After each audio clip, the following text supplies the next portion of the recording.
কালো মিষ্টি খাবো না, কালো মিষ্টিতে আলাদা কোনো রকম খরচা নেই, সাদা মিষ্টি বানাতে খরচা।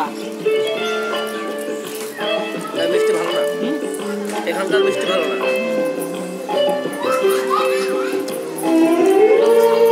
মিষ্টি দে ভাই, কালো মিষ্টি খাবা না, কালো মিষ্টি হচ্ছে ক্ষতিকর। না না কোনো বুঝি জানেন, কালো মিষ্টি বানাতে কোনো রকম সাদা লাগে না, ভালো লাগে না।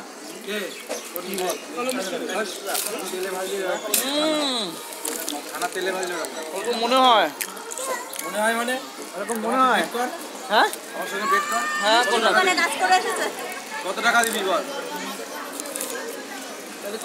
কালো রংটা, কালো রং না, ওটা তেলে ভাজলি হয়ে যায়, ওটা রং দেয় পোড়া টাইপের। পোড়া টাইপ না, না পোড়া না না দাদা, ওটা আমি তো কালো মিষ্টির সঙ্গে হলুদ মিষ্টির সঙ্গে লাল রং দেয়।